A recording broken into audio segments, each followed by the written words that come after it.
ஆதியாகமம் 37 அதிகாரம். யாக்கோபு தன் தகப்பன் தங்கியிருந்த கானான் தேசத்திலே குடியிருந்தான். யாக்கோபுடைய சந்ததியின் வரலாறு. யோசேப்பு 17 வயதிலே தன் சகோதரருடனே ஆடுகளை மேய்த்துக் கொண்டிருந்தான். அந்த இளைஞன் பில்காள், சில்பாள் என்னும் தன் தகப்பனுடைய மறுமனையாட்டிகளின் குமாரரோடே இருந்து அவர்களுடைய துன்மார்க்கத்தை தன் தகப்பனுக்கு சொல்லி வருவான். இஸ்ரவேலின் முதிர் வயதிலே யோசேப்பு தனக்கு பிறந்ததினால் இஸ்ரவேல் தன் குமாரர் எல்லாரிலும் அவனை அதிகமாய் நேசித்து அவனுக்கு பல வருணமான அங்கியை செய்வித்தான்.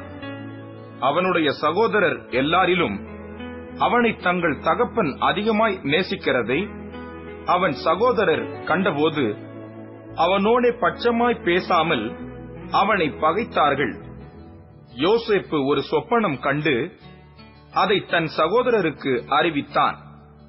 அது நிமித்தம் அவனை இன்னும் அதிகமாய் பகைத்தார்கள். அவன் அவர்களை நோக்கி, நான் கண்ட சொப்பனத்தை கேளுங்கள். நாம் வயலில் அறுத்த அரிகளை கட்டிக் கொண்டிருந்தோம். அப்பொழுது என்னுடைய அரிக்கட்டு நிமிர்ந்திருந்தது. உங்கள் அரிக்கட்டுகள் என் அரிக்கட்டை சுற்றி வணங்கி நின்றது என்றான். அப்பொழுது அவன் சகோதரர் அவனை பார்த்து, நீ எங்கள் மேல் துரைத்தனம் பண்ணுவாயோ, நீ எங்களை ஆளப் போகிறாயோ என்று சொல்லி அவனை அவன் சொப்பனங்களின் நிமித்தமும் அவன் வார்த்தைகளின் நிமித்தமும் இன்னும் அதிகமாய் பகைத்தார்கள்.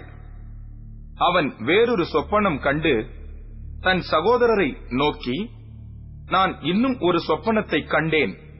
சூரியனும் சந்திரனும் 11 நட்சத்திரங்களும் என்னை வணங்கினது என்றான். இதை அவன் தன் தகப்பனுக்கும் தன் சகோதரருக்கும் சொன்னபோது அவன் தகப்பன் அவனை பார்த்து, நீ கண்ட இந்த சொப்பனம் என்ன? நானும் உன் தாயாரும் உன் சகோதரரும் தரைமட்டும் குனிந்து உன்னை வணங்க வருவோமோ என்று அவனை கடிந்து கொண்டான். அவன் சகோதரர் அவன் மேல் பொறாமை கொண்டார்கள்.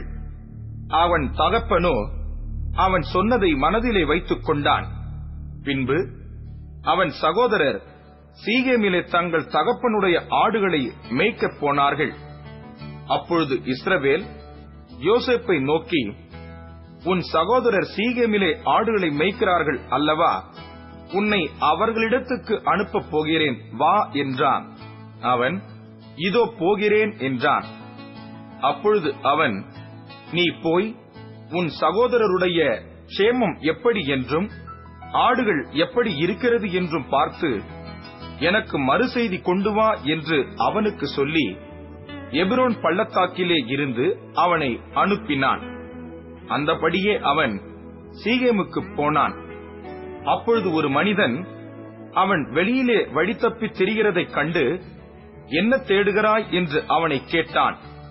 அதற்கு அவன், என் சகோதரரை தேடுகிறேன். அவர்கள் எங்கே ஆடு மேய்க்கிறார்கள் சொல்லும் என்றான். அந்த மனிதன், அவர்கள் இவ்விடத்திலிருந்து போய்விட்டார்கள். தோத்தானுக்கு போவோம் என்று அவர்கள் சொல்ல கேட்டேன் என்றான். அப்பொழுது யோசேப்பு தன் சகோதரரை தொடர்ந்து போய் அவர்களை தோத்தானிலே கண்டுபிடித்தான். அவர்கள் அவனை தூரத்தில் வரக் கண்டு அவன் தங்களுக்கு சமீபமாய் வரும் முன்னே அவனை கொலை செய்யும்படி சதியோசனை பண்ணி ஒருவரை ஒருவர் நோக்கி, இதோ சொப்பனக்காரன் வருகிறான், நாம் அவனை கொன்று இந்த குழிகள் ஒன்றிலே அவனை போட்டு ஒரு துஷ்ட மிருகம் அவனை பட்சித்தது என்று சொல்லுவோம், வாருங்கள், அவனுடைய சொப்பனங்கள் எப்படி முடியும் பார்ப்போம் என்றார்கள். ரூபன் அதை கேட்டு அவனை அவர்கள் கைக்கு தப்புவித்து அவனை அவன் தகப்பனிடத்துக்கு திரும்பவும் கொண்டு போக மனதுள்ளவனாய் அவர்களை நோக்கி, அவனை கொல்ல வேண்டாம், நீங்கள் இரத்தம் சிந்தலாகாது, நீங்கள் அவன் மேல் கை வையாமல் அவனை வனாந்தரத்திலுள்ள இந்த குழியிலே போட்டு விடுங்கள் என்று சொல்லி இவ்விதமாய் ரூபன் அவனை அவர்கள் கைக்கு தப்புவித்தான். யோசேப்பு தன் சகோதரரிடத்தில் சேர்ந்தபோது யோசேப்பு உடுத்திக் கொண்டிருந்த பல வருண அங்கியை அவர்கள் கழற்றி அவனை எடுத்து அந்த குழியிலே போட்டார்கள். அது தண்ணீரில்லாத வெறுங்குழியாய் இருந்தது. பின்பு அவர்கள் போஜனம் செய்யும்படி உட்கார்ந்தார்கள். அவர்கள் தங்கள் கண்களை ஏறெடுக்கும் போது, இதோ கீலேயாத்திலிருந்து வருகிற இஸ்மவேலருடைய கூட்டத்தை கண்டார்கள்.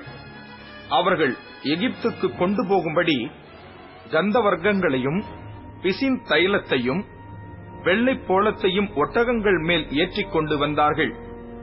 அப்பொழுது யூதா தன் சகோதரரை நோக்கி, நாம் நம்முடைய சகோதரனை கொன்று அவன் இரத்தத்தை மறைப்பதினால் லாபம் என்ன? அவனை இந்த இஸ்மவேலருக்கு விற்று போடுவோம், வாருங்கள். நமது கை அவன் மேல் படாதிருப்பதாக. அவன் நம்முடைய சகோதரனும் நம்முடைய மாம்சமுமாய் இருக்கிறானே என்றான். அவன் சகோதரர் அவன் சொல்லுக்கு இணங்கினார்கள். அந்த வர்த்தகரான மீதியானியர் கடந்து போகிற போது அவர்கள் யோசேப்பை அந்த குழியிலிருந்து தூக்கி எடுத்து அவனை இஸ்மவேலர் கையில் 20 வெள்ளிக்காசுக்கு விற்று போட்டார்கள். அவர்கள் யோசேப்பை எகிப்திற்கு கொண்டு போனார்கள்.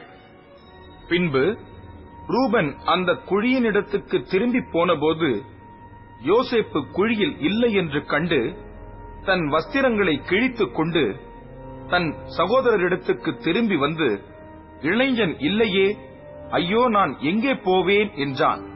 அவர்கள் யோசேப்பின் அங்கியை எடுத்து ஒரு வெள்ளாட்டுக் கடாவை அடித்து அந்த அங்கியை இரத்தத்திலே தோய்த்து பல வருணமான அந்த அங்கியை தங்கள் தகப்பனிடத்துக்கு அனுப்பி, இதை நாங்கள் கண்டெடுத்தோம், இது உம்முடைய குமாரன் அங்கியோ அல்லவோ பாரும் என்று சொல்லச் சொன்னார்கள். யாக்கோபு அதை கண்டு, இது என் குமாரனுடைய அங்கிதான், ஒரு துஷ்ட மிருகம் அவனை பட்சித்து போட்டது, யோசேப்பு பீருண்டு போனான் என்று புலம்பி தன் வஸ்திரங்களை கிழித்து தன் அறையில் இரட்டு கட்டிக் கொண்டு அநேக நாள் தன் குமாரனுக்காக துக்கித்துக் கொண்டிருந்தான். அவனுடைய குமாரர் குமாரத்திகள் எல்லாரும் அவனுக்கு ஆறுதல் சொல்ல வந்து நின்றார்கள். ஆனாலும் அவன் ஆறுதலுக்கு இடங்கொடாமல், நான் துக்கத்தோடே என் குமாரனிடத்தில் பாதாளத்தில் இறங்குவேன் என்றான். இவ்விதமாய் அவனுடைய தகப்பன் அவனுக்காக அழுது கொண்டிருந்தான். அந்த மீதியானியர் யோசேப்பை எகிப்திலே பார்வோனின் பிரதானியும் தலையாரிகளுக்கு அதிபதியுமாகிய போத்திபார் என்பவனிடத்தில் விற்றார்கள்.